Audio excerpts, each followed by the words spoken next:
This episode is brought to you by John Blake Sales Breakthrough Solutions, helping you to at least double the amount of leads that you get that convert into paying clients. Welcome to the Master Dealmaker's Secrets podcast.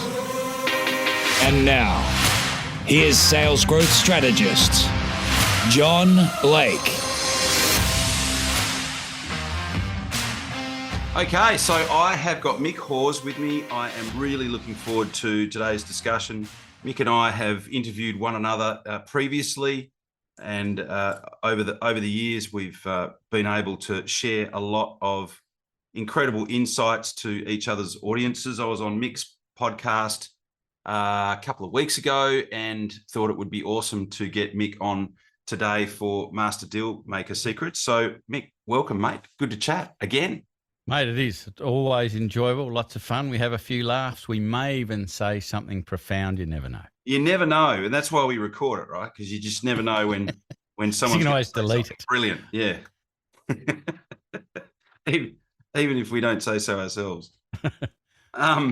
So we were just talking before I hit record about your particular process. You work with a lot of builders, people in trades type businesses, and you mentioned that there were three things that you have been working with your clients on that have created the massive difference. And the one that I in particular was intrigued to find out and drill down a bit more on was this the sales process that you help your builders to put in place. And the thing that I think is brilliant about it is that, and I'm going to get you to expand on this in a minute, but the thing that I think is brilliant is that there are certain step-off points or certain junctures within that process, and they represent a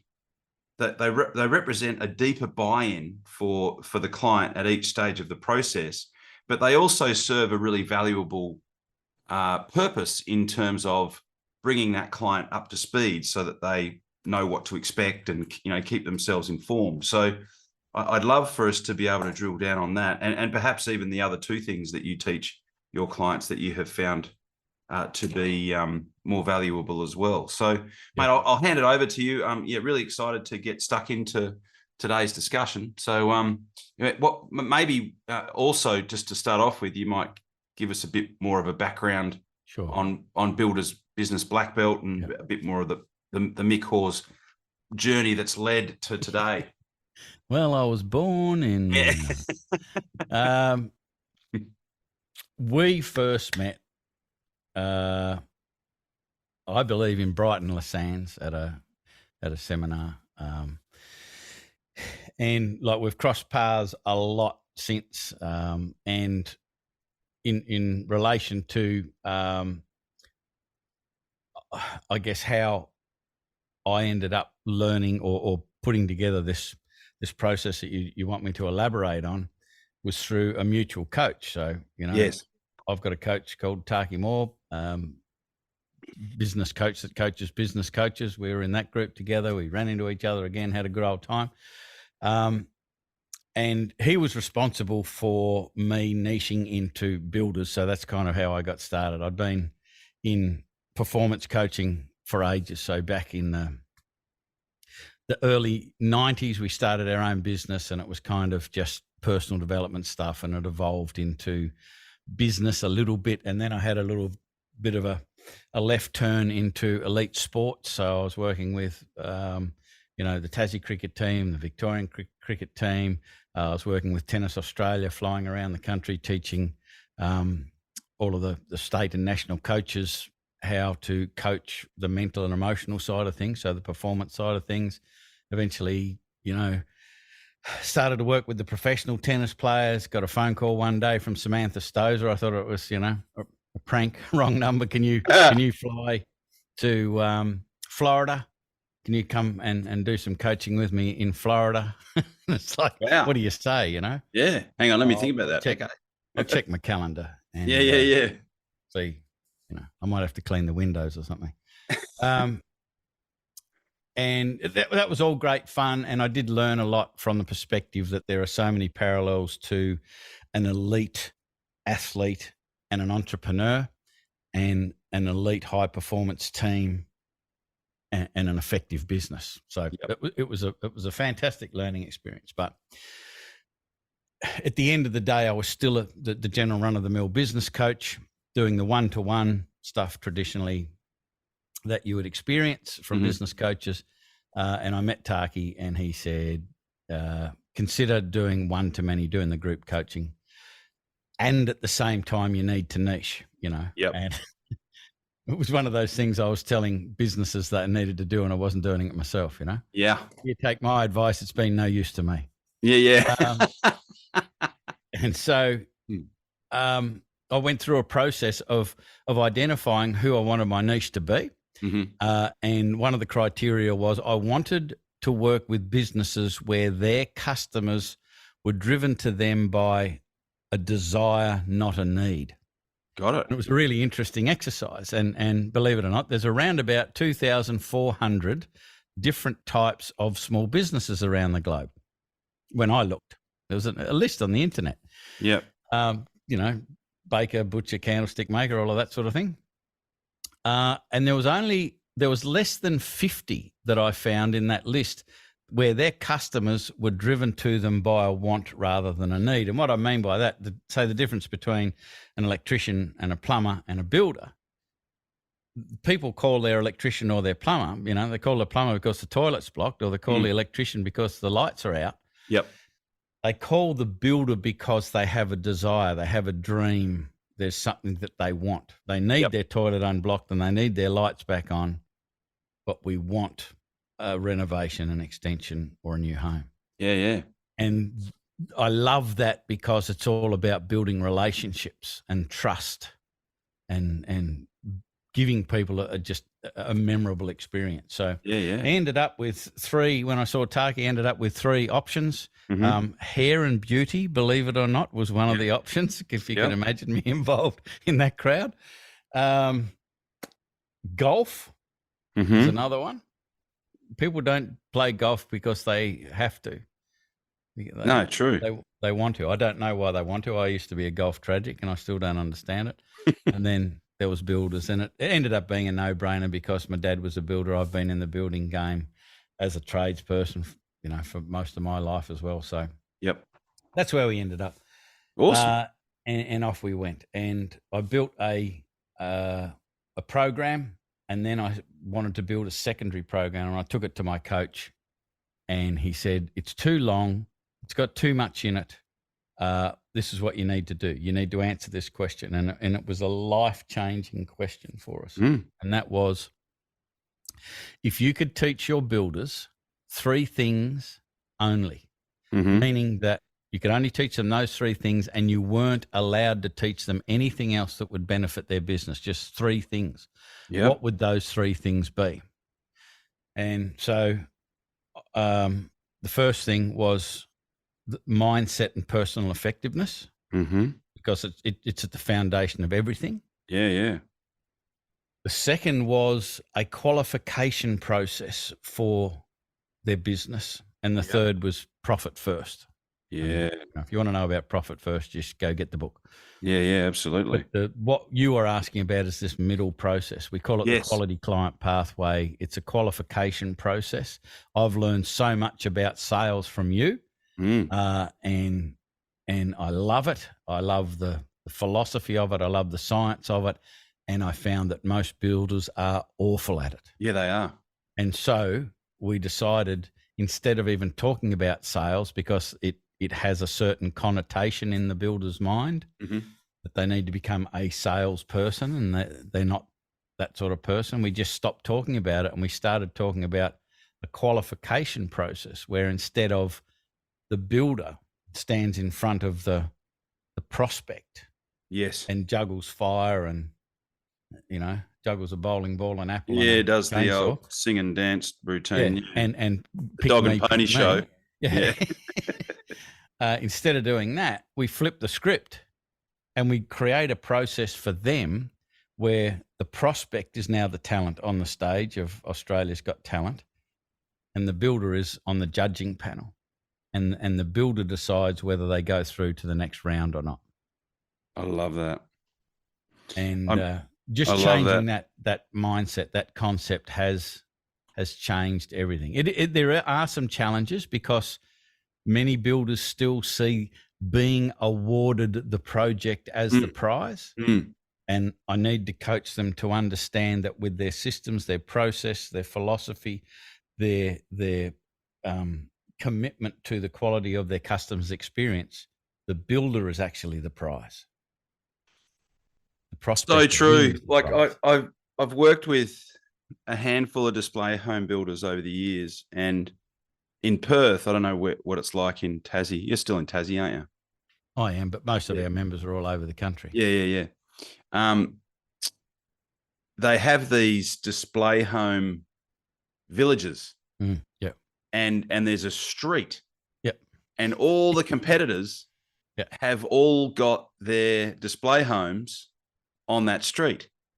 And I went and mystery shopped a couple of them on when I was doing some prep to be able to do the work with them. And you see the families all lined up at the front of the street, and they just collecting like catalogs, show bags, and it's like you feel like you see them at the front of the street, and they're just about to start their onslaught, run the gauntlet of these display homes, and I could hear like the Wild West music in the background, like the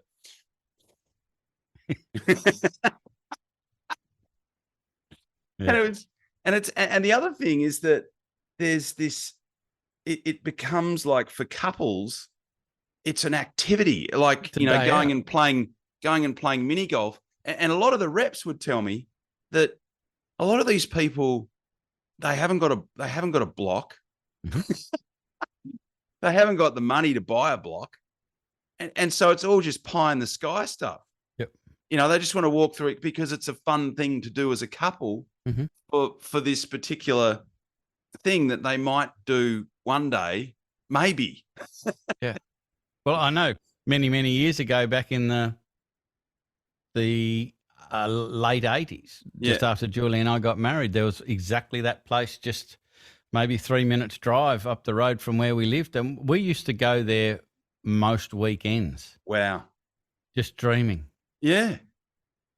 So there was there was a massive, and I think still is in so many situations, an opportunity, a massive opportunity to flip that script. So I'm super excited to hear, how you did that. Yeah.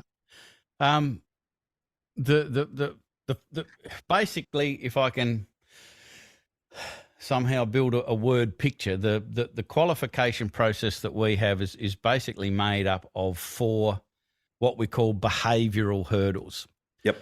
And the behavioural hurdle is very small in the beginning, and each hurdle that the prospect jumps over, they get presented with the next hurdle. But the beauty of creating behavioural hurdles, and I'll give you the example of the first one, when the prospect rings up the builder, I encourage them, rather than just start to take information and get into a conversation, to offer a questionnaire, send out a questionnaire via text or email, and present it or pre-frame it in, I really want to do my best to help you. I want to do it as quickly as possible and get you what you want, or what you're looking for as quickly as possible. The best way to do that is I'll shoot you out this questionnaire. If you could fill that out and send it back to me straight away, when do you think you would get that back to me? So that's the first hurdle, is, are you willing to follow my process? I have a process. The first step is a questionnaire. Are you willing to follow it? It's just a small behavioral hurdle. Yep. If a person says, dude, I'm not interested in your questionnaire, I just want a price. Like, it's impossible for a builder to give a price. No. On anything over the phone. Yeah. Like, it's just a total waste of time. So a price on what? Gathering the right info. A price on what? Yeah. Yeah. Where? Like, on a house. Like, there are really? that many variables, it's incredible. So Yeah. this is it's a little test. It's not a deal breaker. It's just a little test. Yep. But obviously, if you stick to your guns and the person says, I'm not interested in your questionnaire, you say, yeah, I can fully understand that. This isn't for everyone. I do have a couple of numbers here for, we call him Bruce. Bruce is the builder that we want to refer people who deserve them to up the road. And you help them by giving them a number or two of somebody else. Yeah. But you get them out of your business immediately, because that is a massive red flag. The second little part of that hurdle is if I said, John, when could you get that back to me? And I let you set that deadline. But all I'm fundamentally doing is setting a deadline. You set it. I'm just now going to observe how well you follow up what you say you're going to follow up. So remember, I'm on the judging panel now. Yeah, of course. Yeah. I'm looking at your behavior. So will you fill out the questionnaire is kind of what I'm trying to do. And will you get it back to me when you say you're going to get it back to me? So it's just a small behavioral hurdle. But in front of every behavioral hurdle, I like to put a step. Yep. So the person can step up onto that step. And it's a very effortless action to step over the hurdle, because I've given you all of the reasons and benefits for you if you jump over this hurdle. If you don't jump over the hurdle, we don't go to the next step, and it's about that easy. Yep. So we don't progress. Traditionally, prospect calls builder. Builder says, yep, yeah, we'll drop around. We'll come and see you. They gather all of the information. They can spend upwards of 40 hours and gathering other trades, putting a price together, email it out to the client. If you're interested in getting started, give me a call. And what they didn't realize was that prospect was just price checking the builder that they'd already got a price from. Correct. To see whether they were in the ballpark. You were never, ever in the running. Yeah, you were just window dressing. Yeah, it was just disrespectful. Like, I hate it with a passion. And so it just doesn't happen in black belt. That black belt members, prospects pay considerable amount of money to get a quote done. They pay the money and the quote gets done. Got it. So what happens after they get the questionnaire back? So questionnaire, based, like if they do what they say and they send the questionnaire back, you'll have some information there that will let you know whether it's worth having an extended phone call with them. Yep. To start to gather a bit more meaningful information. So you're aware of the triage conversation. Triage. Yep. I was in an ambulance just the other day. I had gout on the knee. In fact, I forgot to tell you that I'd just been to the dentist this afternoon, and I only got feeling back in my face about 5 minutes before we started this conversation. Oh, well, that would have been entertaining. But I'm good now. Yeah. You go into the hospital, and the first thing they do is they triage you. They find out at what level the emergency is. Can you wait, or do we get this bloke with his leg hanging off in front of you? Yeah. And so we have a triage conversation with the prospect. And that's just basically finding out where they are in the process. Like your example of the people going around the display homes. None of these questions ever get asked. No. They don't ask, like you said, have you got a block? Yeah. What's your budget? What's your deadline? Where are you at in the process? Yeah. Why now? Yeah. That's one of the questions. It's the three questions. Yeah. That you modify them so they sound like you. Yeah. Yeah. Why now is the first question. Yeah. In the triage conversation, what's going on in your life that has caused us to have this conversation? Like, where are you in the process? What do you need? Well, that's the second question. What specifically do you think I can help you with? So you're now asking for some specificity. And then the third question is this a sooner thing or a later thing for you? So why now? Why me? Is this a sooner or later thing? They're the fundamentals of the 3 questions of the triage call. And the purpose of the triage call is to identify whether, and this is about as blatant as I can get, I like you. Yeah. That's it. Because the next step is for us to spend an hour or 90 minutes together face to face in our initial meeting. Plus, there's in our process, we send out a thing called a thud pack or a credibility pack. And I encourage our builders to make it expensive for the builders. Like, get it printed up properly, put it in a really great box, have it delivered by courier so it gets there same day if possible. This is prior to the face-to-face meeting? Prior to the face-to-face meeting. Yep. So now I'm on the phone to John Blake, prospect, and I'm asking him these questions. And I go, yeah, I like John. I think he's in the right place in his process for us to move to the next space, which is the initial meeting. And I'm confident enough to spend $250, $350 sending out this credibility pack.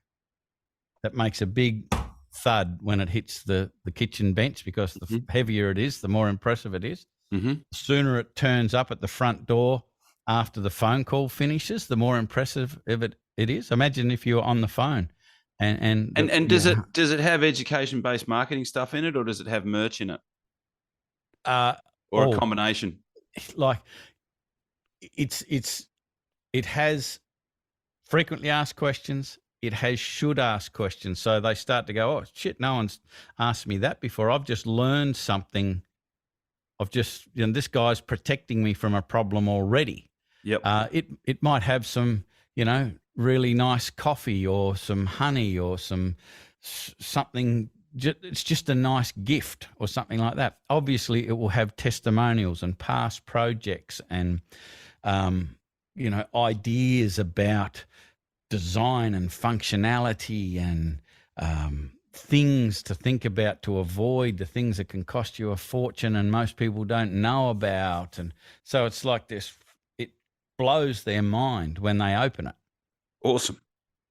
And so you've separated from everybody else instantly before you even get there. But I need to do a good job in this triage conversation before I'm going to spend a few $100 on sending that out to you. Yeah. Awesome. But it's kind of worth it, and I'd love your thoughts on that as to the difference in the outcome when you get to this face-to-face meeting. And the objective of the face-to-face meeting is to have them agree to pay you money to go and do the quote, which is called a sale, by the way. Yep.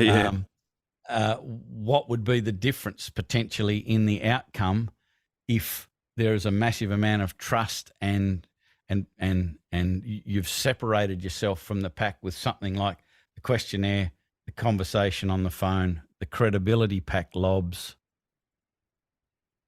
What's going to be the difference in the dynamic in that conversation when you get there? Oh, it's massive. I mean, I've been helping clients to do this and have used that process for a long time.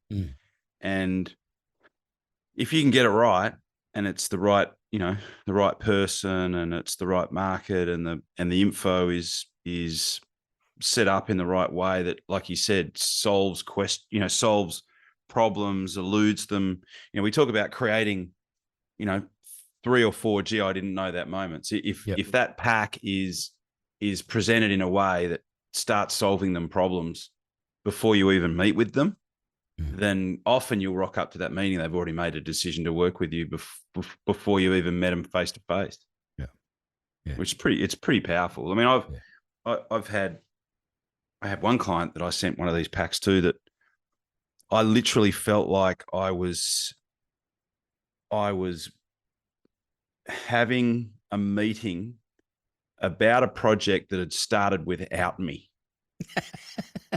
That's the feeling I got. Like I walked in and they'd made a decision to hire me and I hadn't even got there yet. And the project had started and I was like obviously the focal point of the project, because I was going to be the one doing all the training and rolling everything out, they'd made the call. Yeah. It was quite surreal. Like it's like nothing that's ever happened to me before.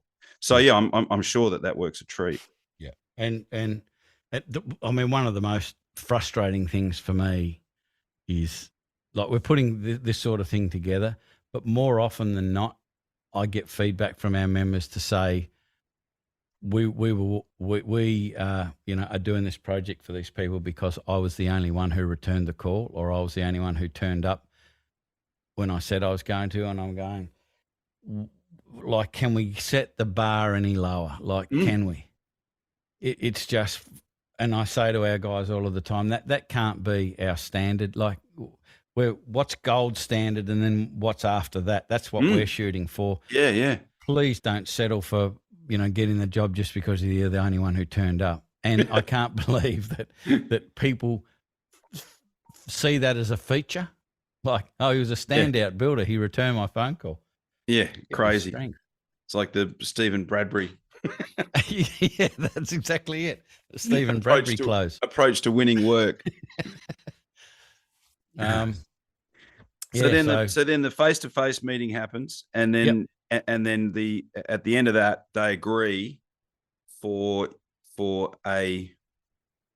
pay a fee to have that quote done. And is that fee like significant, or is it sort of can be like it depends on the builder, it depends on the project. Yep. If it's a smaller project, it may only be a small fee, but we've had members that are asking $5,000-$8,000 to put a proposal together. Yeah. And if you put your pencil to it, if it's a $800,000 build or something like that, 1%.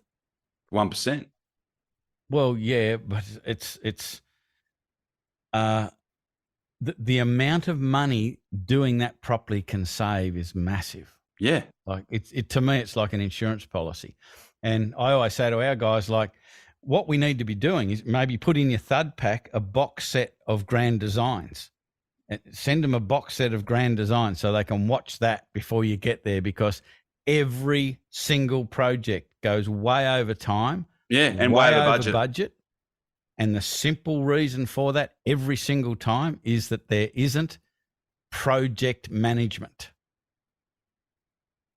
There's builders there, there's builders building stuff, but there isn't project management. Project management is the preparation, it's the planning, it's the sequence of events, it's the deep understanding of what needs to happen before that, and what can possibly happen in plan B and plan C, and it can save tens of thousands of dollars.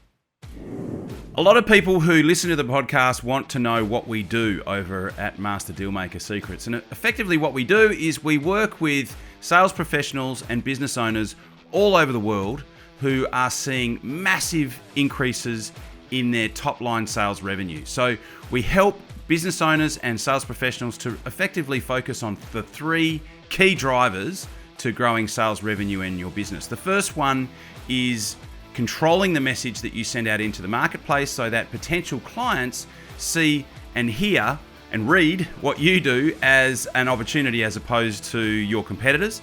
The second thing that we do is we help you to create a direct path to the 20% of your ideal clients that will deliver 80% of the revenue. So everyone knows the 80-20 rule. We help you to develop a direct path to the 20% of the people that are going to give you 80% of your sales revenue in your business. And the third thing that we allow you to do, that we create a process for, is for you to be able to double the amount of leads that you get that convert into paying clients. So if this is of interest, we do have an application-only process to become involved in this particular program.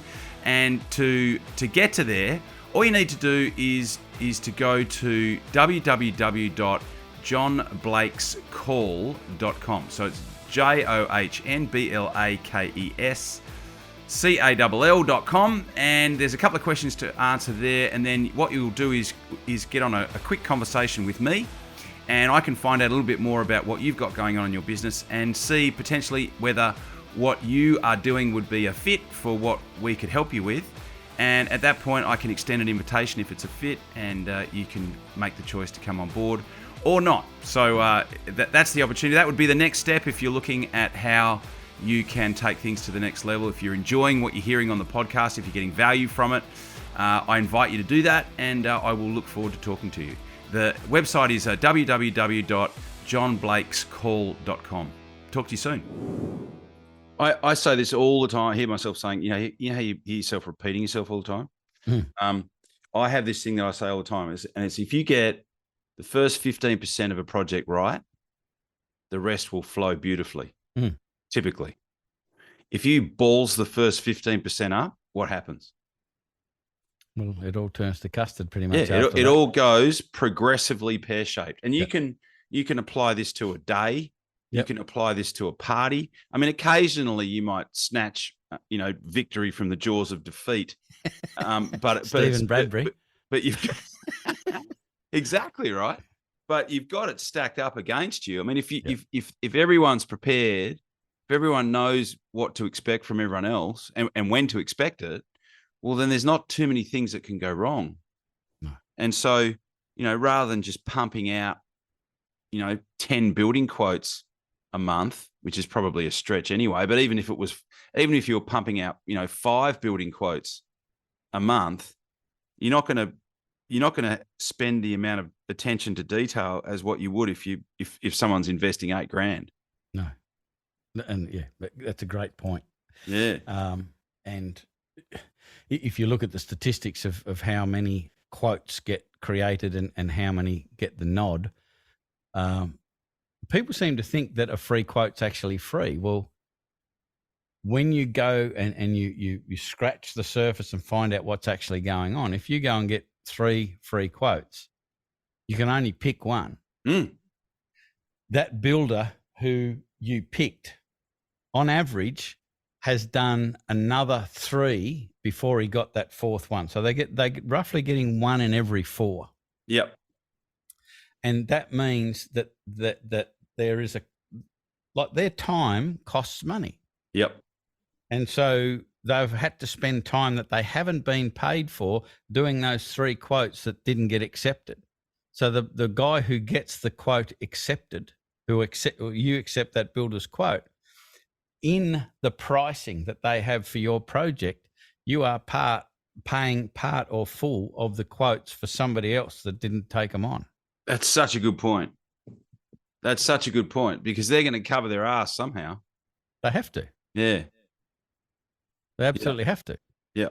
And so, especially if they've got like an estimating team and liaising with other trades and and free sucks for everybody because free. If the guy, and this is how it traditionally happens. Like they've been out of bed since 5. They're on site at 7. They've done a full day on the tools. They've been traveling around. They've had meetings with clients. They've came home to their family, inhaled a bit of food, and now they're in the office putting quotes together, stuffed, and have the mindset that I may not get this. Yeah. And what traditionally happens, particularly now with price rises and all that sort of stuff, they're putting principal sums. So they're just adding a fictitious price in there for the kitchen or the vanity or the this or the that. Or PC items, prescribed costs, and they're not part of the quote. It's like that's just a guess for that bit. And there's all of these different parts of the quote where they're guessing what they reckon that they'll pay. But when it comes time to pay, they go, "Oh no, that thing that we allowed $2,000 for is actually $12,000." Yeah, now. So you get all these revisions. So out come the variations, and out comes the anger and the frustration and the disappointment and just the friction. And if I can just also add to what we're talking about, the underlying key to making this successful, I think, is the builder understanding what their product is. Yeah, of course. And most builders don't understand what their product is because they think it's the house or the reno or the extension. The building. Your product is the quality of your customer's experience. Yeah. And if you knew that, you would be having conversations with your team, your your employees, your subbies, your suppliers about helping you improve the quality of your product. Yeah. If you're just focused on the quality of your customer's experience, everything changes. Yeah, it does. I mean, I went, again, I'm thinking back to some of these display home companies that I've worked with, and I remember doing some research leading into one of them, and I think I spoke to about a dozen people. And I remember, I'll never forget this one conversation that I had with this woman. And she said, it's so painful. And she said, but sometimes I think it must be a little bit like childbirth, like you forget and then you go back for more. So she was likening the process of building a house to easily the most painful thing that most women will ever have to experience, which is giving birth. So there has to be an opportunity in there. Massive. Right. And almost everyone I spoke to, in fact, I got the gig, right? So this is, I got one of these gigs because one of the clients that was building this place, and this is a premium brand. I won't mention the brand, but it's positioned as a premium brand in West Australia. She was having so many dramas with this place, and it was just one thing after another. It was like over the space of the build, I think they went through like 4 or 5 site supervisors because something would go horribly wrong. That guy would get moved on, then they get the new guy, and then he'd come in and something go wrong, he'd get moved on. And it was anything that could possibly go wrong was going wrong. And I knew the sales manager, and I rang him and I just said, look, I got to tell you, this woman is having an absolute shocker. I don't know what you guys are doing to her, but she is telling anyone who will listen. And I know that you guys have got so much invested in the brand, and that you're positioned as this premium brand in WA. This cannot be helping. And he just said, "Oh, what do you do again?"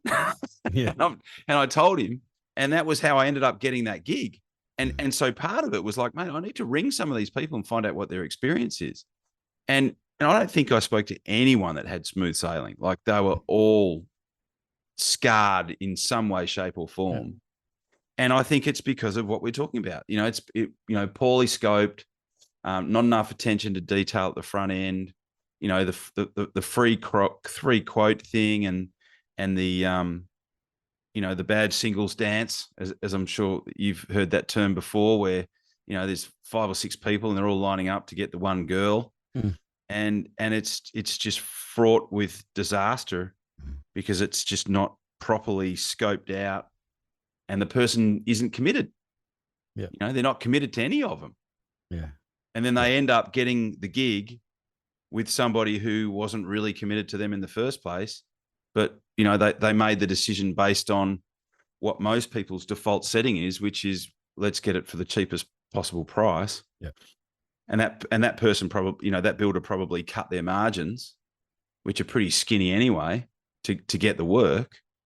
And then they scratch their head and wonder why things go pear-shaped. Yeah. I think it's important that we address this whole price thing. But I just feel, I'm absolutely convinced that if you just make that one little shift and you genuinely believe my product is the quality of the client experience, how does that change how I answer the phone the very first time? Yeah. How does it change how I do the triage call? How does it change what we focus on in the initial meeting? How does it change our conversations in our team meetings, our on-site meetings? How does it change the discussions that we have with our clients throughout the project? If our primary objective is to deliver a super high quality experience, all the shit that we all get focused on and bent out of shape doesn't matter. And the beauty of it is that, and I know that you're a student of the 7 Habits of Highly Effective People, and Stephen Covey talks about the emotional bank account. Yeah. And it's like a real bank account. We make deposits in the bank account, and we unfortunately make withdrawals. Deposits are, complimenting and being reliable and being loyal and all of these sorts of things. They're deposits. And sometimes in the building trade, there are withdrawals that there's nothing you can do about it. That it was a weather thing or a supply thing that was completely out of your control. But you might be held responsible in the prospect's eyes because you're the person they're dealing with. And unless you have a massive balance in the emotional bank account, you can get overdrawn. Yeah. So if our focus is the quality of the customer's experience, and we do it every day, we talk about it every day, we deliver it, we measure it, we improve it, we refine it, it becomes our culture, it becomes our priority. We can't help but be putting massive deposits in the emotional bank account all of the time. And then when the shit hits the fan, which it will in a building project, you got some brownie points. You can cash in some. Yeah, you can cash in some brownie points. Yeah. And the customer goes, John, that was beyond your control, mate. There's nothing you could have done about it. They start to defend you. Yeah, correct. I love that. Make it your culture. Understand what your product is. And then the other thing is, like, if that's your philosophy, then you need not worry about where your next client's coming from. No. Because I've also worked with some of these builders on referral from the digital agencies that generate leads for them. And I can tell you that in some cases they're paying like for, and this is what the digital agencies call a conversion, right? Yeah. So, and this is across the board, right? So for about every 100 leads that get generated, and by a lead, I'm talking about a first name, potentially an email address, which is normally someone's spam email address, the Hotmail address they've had since high school, right? I met someone yesterday who had a Yahoo address. Yeah, exactly, right. And potentially a telephone number, or they might have done the 1, 2, 3, 4, 5, 6 routine. Yeah. So to get one of those, it's something ridiculous. It's like $600 because it's because there's so many builders and they're all competing for the same thing. So it's like to actually talk to a live client, by the time they actually get a lead that they're talking to, it's like $3-4 grand. Yeah. $3 or $4 grand. And so, yeah, this is such a fundamental shift, because if you can get this right, you can probably like not even worry about your digital agency, because they're going to have, it's going to be that much of an anomaly in terms of that person's experience, that the next person that, you guys built, who'd you use? Oh, you got it, and they're going to be, without you even asking, they're going to be like, oh yeah, you should talk to them. They don't take everyone though, There you go. Yeah. And then suddenly, they're on the front foot. They're coming to you. Oh, I hope we can get them. Just hope you work with us. Yeah. Now the builder is the prize. Yes.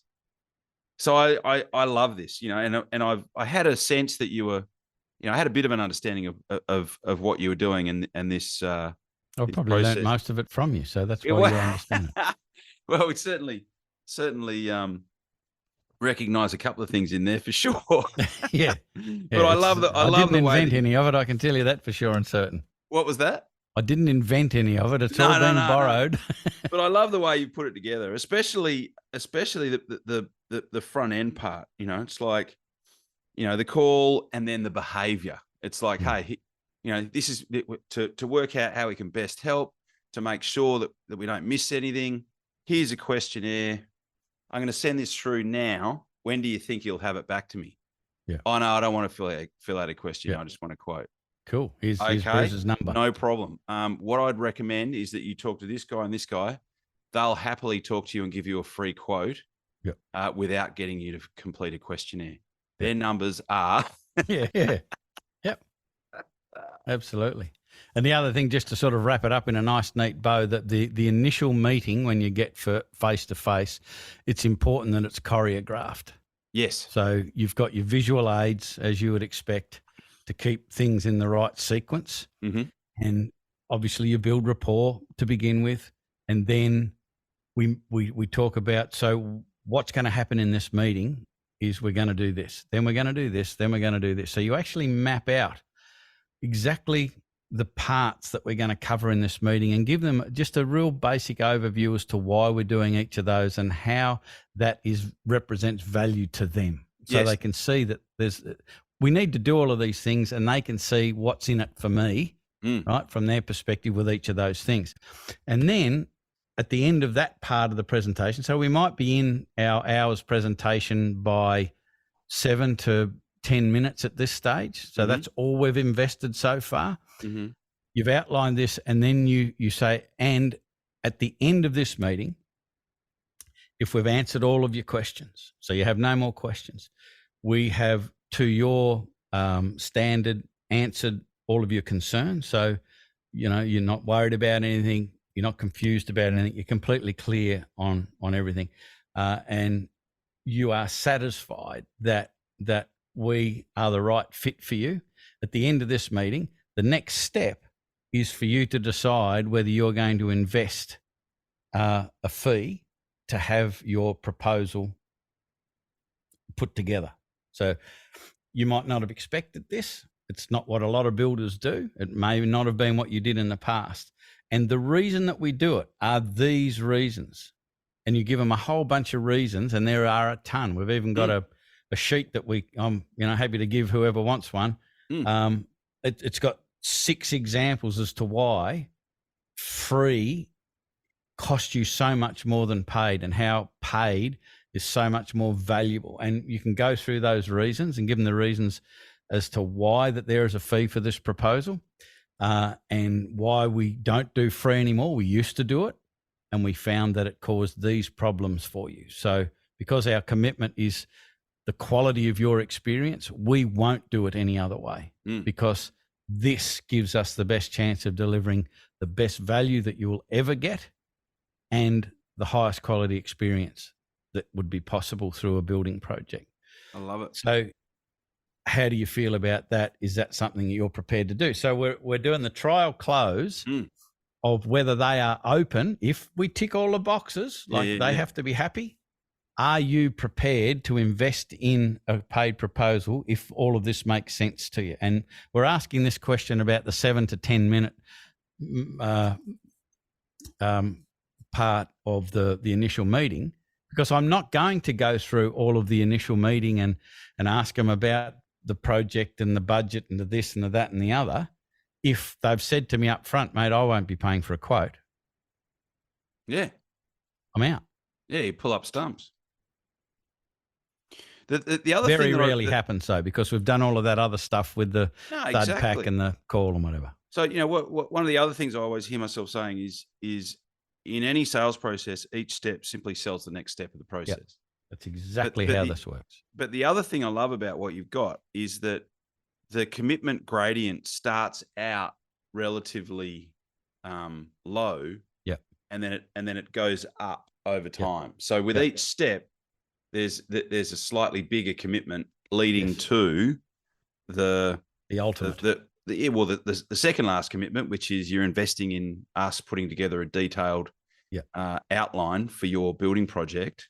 And then obviously the major commitment is their initial deposit and the commencement of the actual project itself. Yep.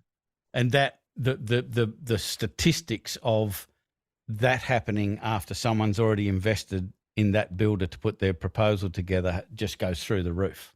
Like I imagine the win rate would be would be 100%. Incredibly high. Yeah. Because in fact, the stories are that rare where somebody has paid for a proposal and hasn't gone ahead with the builder.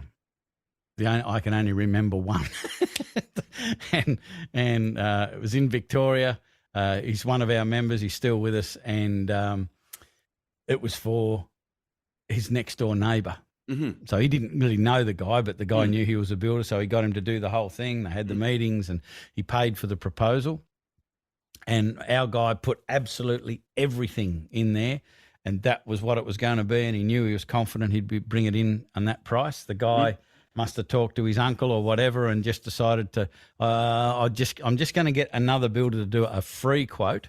Mm-hmm. Went with the free quote. And as it turns out, he was something like, it was a bit over $50,000 over budget before it even got out of the ground. Wow.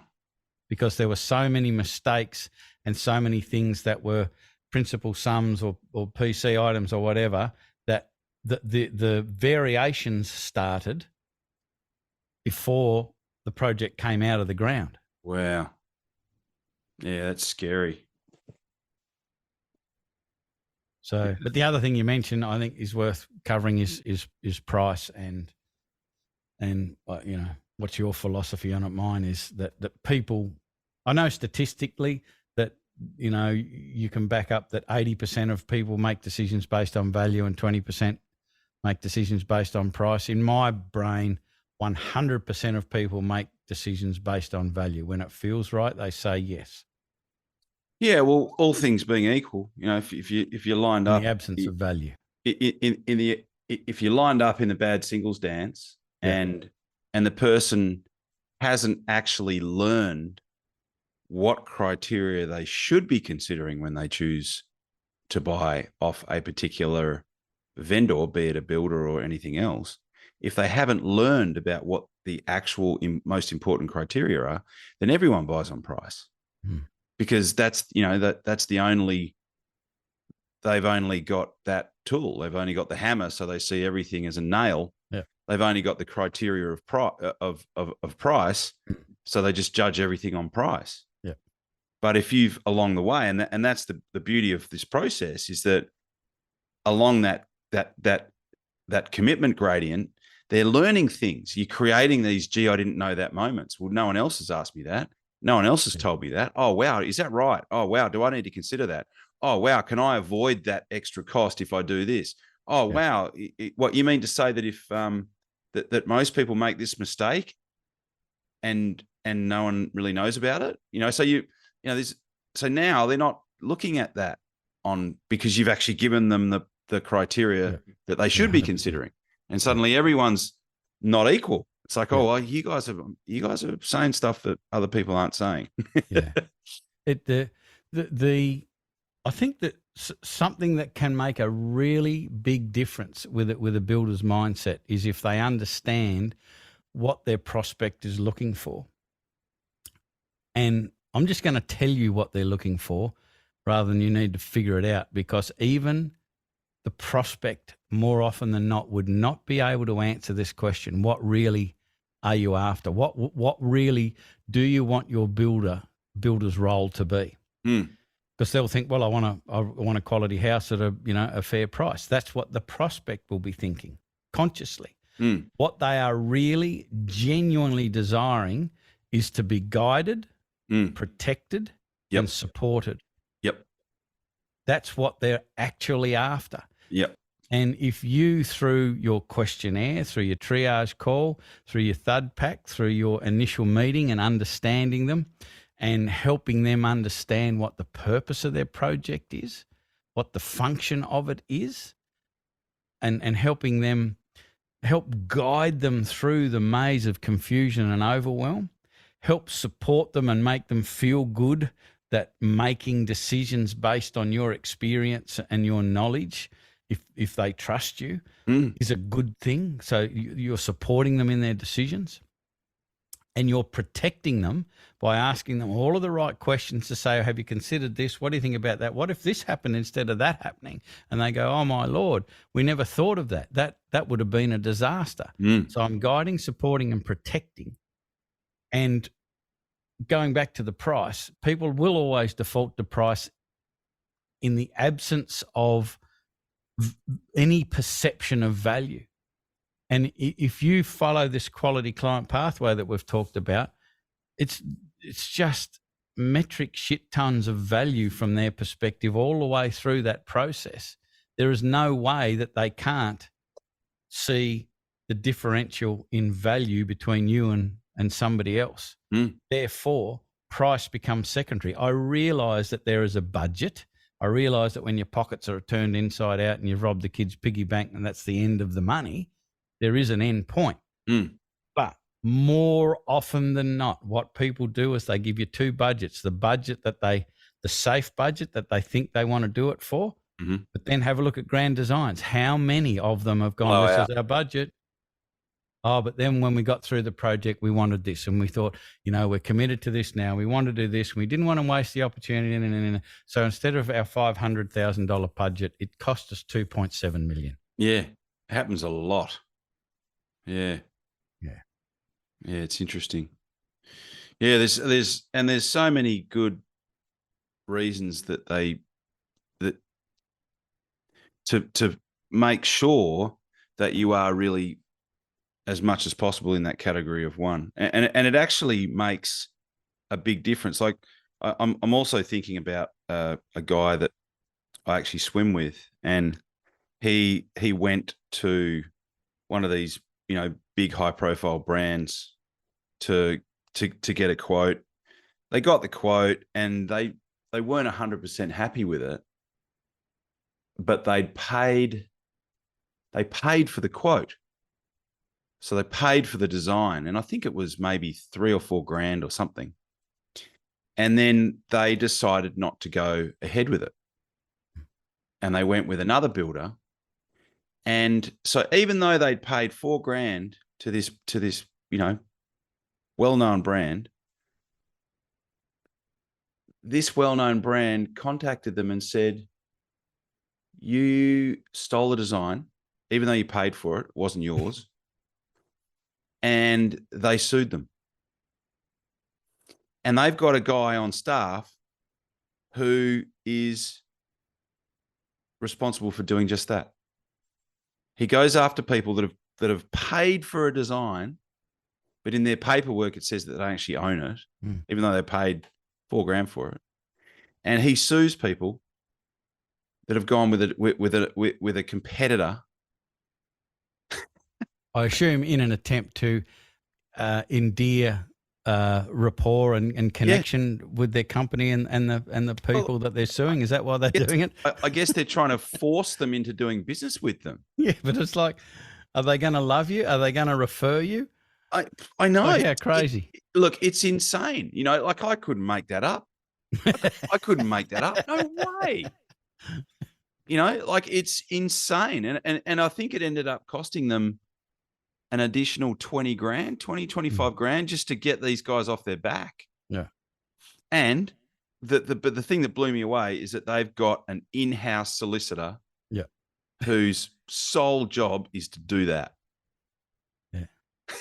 And so it kind of reflects the culture of the organization, what the leadership prioritizes. Yeah. I guess they're not thinking that our product is the quality of the client's experience. I suspect they don't. No, they're not thinking that at all. But it just goes to show. I mean, you mentioned that the bar's low, and even I guess with the premium brands, the in inverted commas premium brand, the bar's low with them as well. So there's some great opportunities for builders that really value the value of their work and also, as we've said, the quality of the client's experience. Yeah, there are huge opportunities, and these shifts, even though they take a bit of scripting and a bit of discipline, they're not massive things. They're not big shifts. It's nothing. And you cut yourself out a stack of unnecessary, quoting on people that were never going to do anything in the first place. In fact, they might not have even had a block of land, but you're just flicking out a quote because that's the way we've always done it. Yeah. So even if you put your pencil to it and thought, okay, let's just for ease of mathematics, a quote takes me 10 hours. Like that'd be a very, very short quote. But let's say it takes 10 hours. You're doing them for free. You're doing one. You're getting one out of every 4. So there's 30 hours. Let's say that's a month. And the difference between the profitability of a project where the client has gone through our quality client pathway, they've got massive connection, massive rapport, massive trust. They're happy to pay for the proposal to be put together. They are more than happy to pay for what isn't really a premium price. It's what it should cost. Yeah. That includes project management fees and all of that sort of stuff. I can't tell you how many times our builders, they get really nervous when they've added project management fees and they're asking for their first proposal fee and all of that sort of stuff. And they've followed the process, and the builder's really nervous when they're asking for it. And the client goes, yeah, no worries, mate. That makes sense to me. Easy. Yes. Good to go. Yeah. And, but the thing is, you know, at these basic maths, you're saving 30 hours a month. You are working with a client that is prepared to pay a premium. They enjoy your interaction. They trust you. It's a wonderful experience for the builder and the client. So there's less stress, there's less problems, there's less costs, there's more time. You can use that 30 hours a week, 30 hours a month to blow your client's mind by learning about them and surprising them and doing little things for them and all of that. So they go and tell everyone else, and then you've got people just like them lined up around the block to come into your business who are prepared to pay for a proposal and follow your process. Which business do you want? Yeah, that's it. Plus, you increase the possibility of you actually winning the thing by about 400%. Yeah. Yeah. Yeah. Like Mate, you said, they hope that they'll be taken on by the builder because of your referral. Yeah. No, They don't take everyone. There's so much in this. And I do have a lot of trades and construction businesses that listen to the podcast, and I'm sure that they're going to get an absolute stack out of this, mate. So I do have to go. I've got my young bloke's graduation this evening, so I don't want to be late for that. But mate, Don't thanks be late so for much. family stuff. As always, we've had an incredibly valuable conversation. I think that people will get a stack out of listening to this. So, mate, thanks so much for being on. And yeah, we might have to do part 2 on each other's podcast. I think there's plenty more that we can talk about. And mate, I always enjoy it. So thanks again for being on. Likewise, it's been an absolute pleasure. You've been listening to Master Dealmaker Secrets with John Blake. Subscribe to get more in-depth strategies and maximize your sales process with new episodes every other week. And double your inquiry to sale conversion with the lead flow you already have. Go to johnblakeaudio.com for his exclusive, free, no-fluff audio training and companion PDF guide.